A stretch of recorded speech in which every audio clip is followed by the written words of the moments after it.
예수님께서는 당시 유대 지도자들이었던 바리새인들을 의식하시면서 무리의 참 지도자는 양들을 위해서 자기 목숨을 내어줄 수 있는 선한 목자와 같아야 한다 라고 말씀하셨습니다. 그리고 그런 양들에게 강도고 도둑이고 또 자신을 우선하는 사꾼들이 있다라는 것도 경고하십니다. 이것은 바리새인과 자신을, 즉 하나님이 보냄을 받은 예수님을 듣기 위해서 하신 말씀입니다. 여기까지가 초막절에 하신 말씀입니다. 다시 한번 말하지만 초막절에는 바리새인들이 자신들의 존재를 강화하고 뭔가를 드러낼 수 있는 기간입니다. 오늘 본문에서 예수님의 메시지는 초막절을 지나서 수전절을 배경으로 합니다. 수전절은 새롭게 한 날이라는 뜻으로 깨끗게 한 날이라고도 불리웁니다. 왜 수전절이 깨끗하게 한 날이 되었느냐? 배경은 이렇습니다. 유대 역사의 기원전 168년에 수려의 헬라 왕이었던 안티오코스 에피파네스가 애굽으로 전쟁을 나갔다가 로마의 개입으로 패하고 돌아오는 길에 유대를 공격합니다. 그리고 성전에 들러서 그 성전에 제우스의 신상을 세우고 유대인들로 거기에 절하게 했습니다. 심지어 유대인들이 부정한 동물로 여기는 돼지를 잡아서 그 피를 번제단에 바르는 등 성전을 모독하는 행위를 했습니다. 이것에 반발한 마카비의 5 아들이 중심이 되어서 헬라의 군대와 전쟁을 벌였고 마침내는 이 전쟁에 승리하게 됩니다. 그것이 기원 후 164년 12월이었는데 이때부터 성전을 다시 수리하고 성별해서 하나님께 봉헌했던 이 역사적인 사실을 기념하는 절기가 바로 수전절입니다. 이 절기는 초막절처럼 성전과 관련 있는 절기라 해서 12월 11일에 시작해서 8일간 혹은 25일에 시작해서 8일간 계속되는 절기로 지키고 있습니다. 그래서 이 절기의 핵심을 말하자면 거룩함의 회복입니다. 오늘 본문에서 요한복음의 저자는 이 수전절을 배경으로 예수님의 말씀을 드러내고 있습니다. 본문 22절부터 24절 말씀입니다. 예루살렘의 수전절에 이르니 때는 겨울이라. 예수께서 성전한 솔로몬 행각에서 거니시니 유대인들이 애워싸고 이르되 당신이 언제까지나 우리 마음을 의욕하게 하려 하나이까. 그리스도면 밝히 말씀하소서. 예수님께서는 수전절을 배경으로 성전한 솔로몬 행각을 거니십니다. 이것 역시 의도적인 장소의 기록입니다. 솔로몬 행각은 초기에 기독교인들이 모였던 장소이기도 하지만 이제 나중에는 유대인들과 기독교인들이 뭔가 갈등하고 얘기한 그런 무대가 되는 것이 솔로몬 행각입니다. 오늘 본문은 그러한 갈등의 무대가 되는 곳에서 예수님과 유대인들의 갈등을 보여줍니다. 그리고 예수님은 어떻게 대응하고 어떻게 응답하는지를 보여주는 본문이라고 할 수 있습니다. 먼저 유대인들이 예수님께 이렇게 질문합니다. 24절 말씀인데요. 당신은 언제까지 우리의 마음을 의혹하게 하려 하나이까? 당신이 그리스도이면 그렇다고 분명하게 말하여 주십시오. 개역개정에서는 의혹하게 하려 하나이까? 라고 말합니다. 이것은 아마 전에 초막절 기간 앞에서 예수님께서 지적을 하신 그 말씀을 의식해서 한 말이라고 볼 수 있습니다. 그러니까 예수님이 바리새인들을 향해서 너희들의 아비는 마귀다 내지는 어떤 심판에 대한 말씀을 하셨습니다.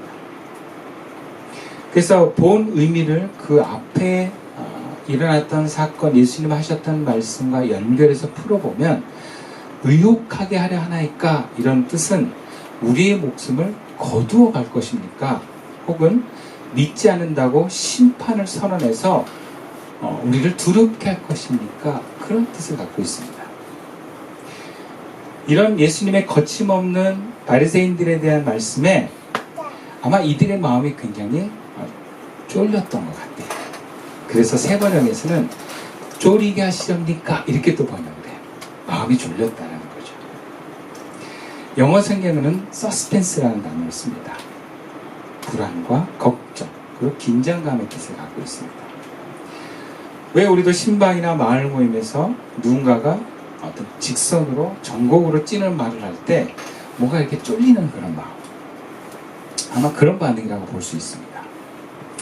그때 이야기를 들은 사람들은 불편한 감정과 함께 그 메시지를 따라야 할지 말아야 할지 선택을 해야 합니다.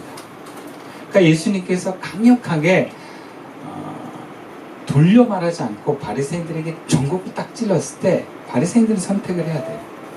예수님의 말씀대로 우리가 강도고 사건이라는 것을 인정해서 회개할 건지, 아니면 우리는 의인이고 예수님이 말한 그 예수님이 문제가 있으므로 우리는 괜찮고 저 예수님을 밀어낼지 선택을 해야 되는 거예요.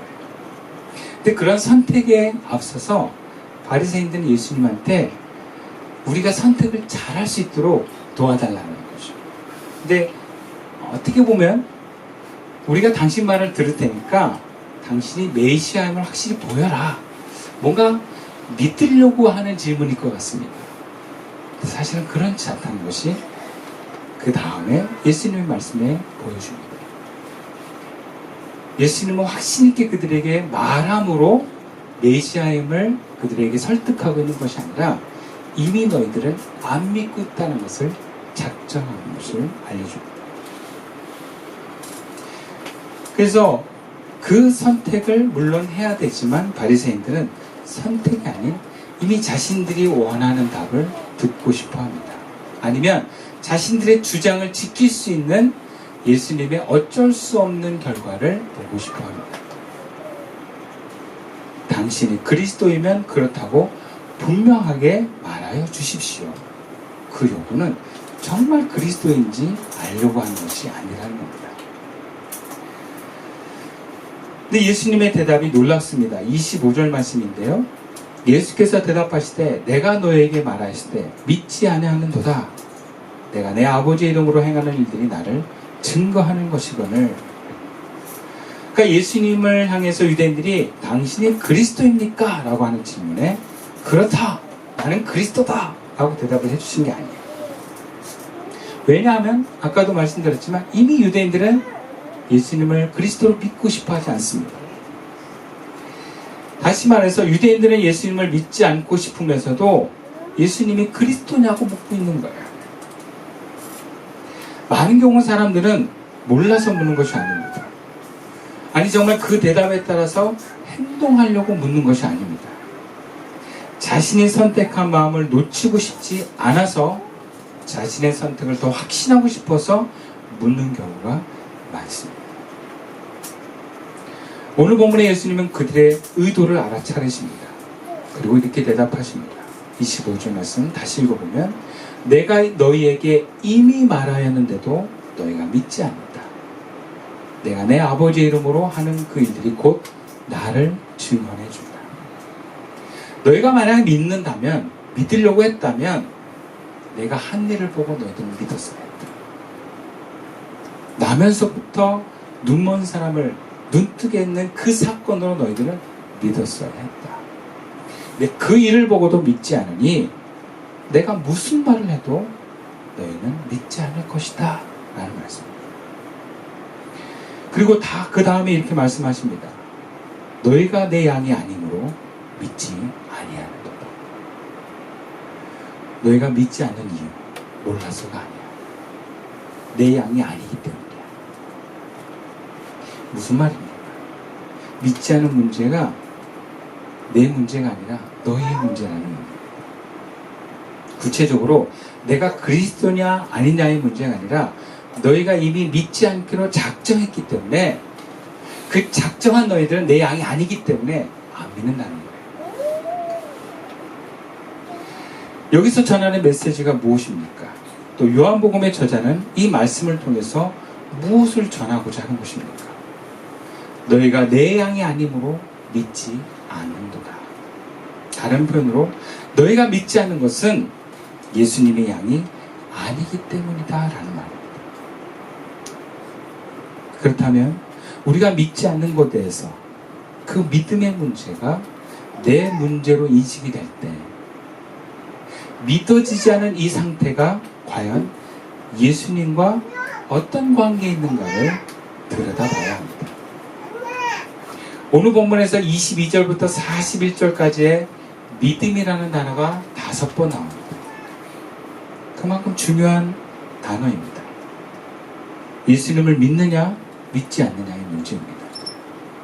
예수님을 믿고 있느냐, 사실은 믿지 않고 있느냐의 문제도 포함합니다. 이 본문 내용을 보면 우리가 예수님을 믿는다는 것이 무엇인지를 고민하게 합니다. 우리가 정말 믿는 예수님을 믿는다는 것은 무엇을 믿는 것인가? 우리는 모두 다 예수님이 나의 죄를 용서해 주셨음을 믿습니다. 그것을 거부하는 사람은 없어요. 그것을 거부하는데 교회에 오는 사람은 없습니다. 그런 사람 만약에 교회에 왔다면 구경하러 온 사람일 거예요. 근데 교회를 다니시는 분들은 모두 다 대부분 그렇게 예수를 믿는다고 말합니다. 그래서 구원을 확신하는 데 있어서 의심하지 않습니다. 그런데 문제가 있습니다. 예수를 믿는데 구원도 확신하는데 예수님의 음성이 들리지 않습니다. 오늘 본문의 예수님은 자신을 믿는 양에 대해서 이렇게 말씀하십니다. 우리 27절 말씀 다 같이 한번 읽어보겠습니다. 시작. 내 양은 내 음성을 들으며 나는 그들을 알며 그들은 나를 따르느니라. 예수님을 믿는다는 것은 예수님의 양이 되는 것입니다. 그러면 예수님의 말씀처럼 예수님의 음성이 들려야 합니다. 예수님의 말씀을 듣고 예수님의 말씀에 따를 수 있어야 됩니다. 근데 예수님을 믿는다고 하는데 이상하게 예수님의 음성을 듣지도 못합니다. 그리고 심지어 들었는데도 순종하지 않습니다. 어떻게 된 겁니까? 아니, 어떤 면에서는 따른다고 말할 수도 있습니다. 근데 예수님의 말씀을 따르는 것이 아니라 그동안 교회 생활하면서 설교에서 들은 얘기와 성경 말씀을 보고 내가 정리한 율법의 틀 안에서 따르는 것입니다. 바리새인의 표현을 의하면 모세의 제자로서 따를 수도 있습니다. 그러나 오늘 내 삶의 현장에서 구체적으로 말씀하시는 예수님의 음성은 못 듣습니다. 그리고 오늘 내 삶을 인도하시는 예수님의 음성을 못 듣고 따를 수가 없습니다. 그렇다면 나는 정말 예수님의 양입니까? 오늘 예수님의 음성을 듣지 못하는데, 오늘 예수님의 뜻을 따르지 못하는데, 내가 지난 과거에 예수님의 양이 되었던 경험을 바탕으로 오늘 내가 예수님의 양이라고 자부할 수 있겠습니까?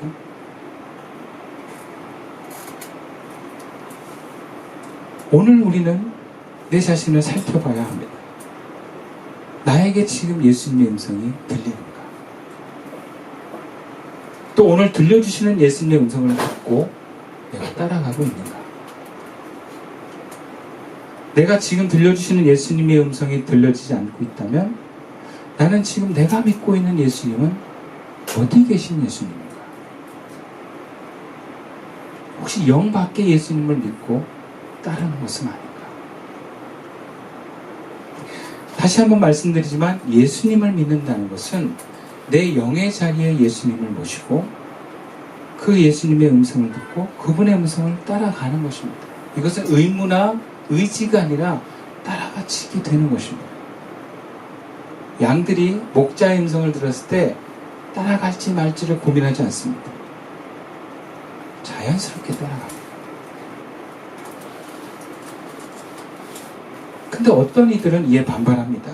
나는 예수님을 믿는다. 나는 예수님의 음성을 하도 듣는다. 그런 내가 어떻게 예수를 안 믿는다고 할 수 있는가? 근데 이상하게 예수님의 음성을 들린다 그러고 예수님의 말씀을 따른다고 하는데 행동은 전혀 다르게 행동합니다.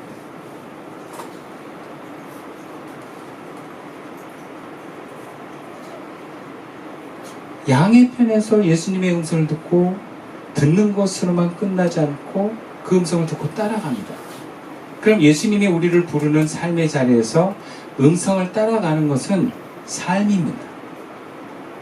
우리 삶에서 예수님의 음성을 듣고 따라가는 삶의 모습이 예수님이 우리에게 말씀하신 그 삶의 모습과 다르다면 우리는 예수님의 음성을 잘못 듣고 있는 가능성이 많습니다. 지금 유대인들은 예수님을 믿고 싶어 하지 않습니다. 예수님을 믿으려면 자신의 기득권과 권위 있는 이미지를 내려놔야 합니다. 그럴 의지가 전혀 없습니다. 즉 예수님을 메시아로 인정해도 따르고 싶지는 않습니다. 근데 예수님의 말씀이 그냥 지나쳐지지 않습니다. 그러니까 자꾸 뭔가를 증명해보라 합니다. 자기 중심을 내려놓지 않고 증명을 얻으려고 하면 답은 없는데 계속 불편한 마음만 반복됩니다.